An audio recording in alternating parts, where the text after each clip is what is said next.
മഴക്കാലത്ത് ചെല്ലാനം നിവാസികൾക്ക് ദുരിതാശ്വാസ ക്യാമ്പുകളിലെ ജീവിതം പതിവായിരുന്നു. മഴക്കാലം വരുമ്പോൾ ജീവിതത്തെയും ഉപജീവനമാർഗത്തെയും തകർക്കുന്ന ഭീമാകാരമായ തിരമാലകൾ കൂടിയാണ് ഇവരെ തേടിയെത്തുക. എന്നാൽ കഴിഞ്ഞ വർഷം മഴക്കാലത്ത് ആദ്യമായി ഇവർ സമാധാനത്തോടെ ഉറങ്ങി. നിർമ്മാണത്തിലിരിക്കുന്ന ടെട്രാപോഡ് കടൽഭിത്തി വേലിയേറ്റത്തെ തടയുകയും അവരുടെ ജീവിതത്തിൽ സമാധാനം നൽകുകയും ചെയ്തു. ചെല്ലാനം മത്സ്യബന്ധന തുറമുഖം മുതൽ പുത്തൻതോട് ബീച്ച് വരെ നീളുന്ന 7.36 കിലോമീറ്റർ നീളമുള്ള കടൽഭിത്തിയുടെ നിർമ്മാണം സംസ്ഥാന സർക്കാരിന്റെ പുതുവത്സര സമ്മാനമായി ഡിസംബർ 31 പൂർത്തിയായി. 2021 സർക്കാർ ഇവിടെ കടൽഭിത്തിയുടെ നിർമ്മാണം തുടങ്ങിയത്.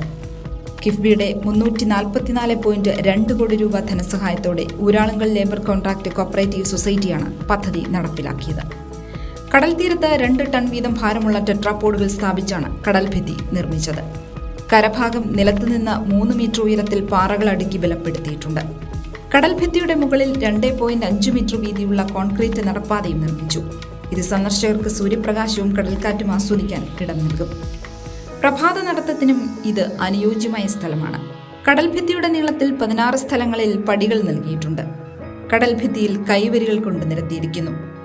തിരമാലകളുടെ തീവ്രത കുറയ്ക്കുന്നതിനായി ചെല്ലാനം ബസാർ മുതൽ പട്ടത്തിപ്പറമ്പ് വരെ പരസ്പരം 150 മീറ്റർ അകലെ 6 ഗ്രോയിനുകളുടെ ഒരു പരമ്പര നിർമ്മിച്ചിട്ടുണ്ട്.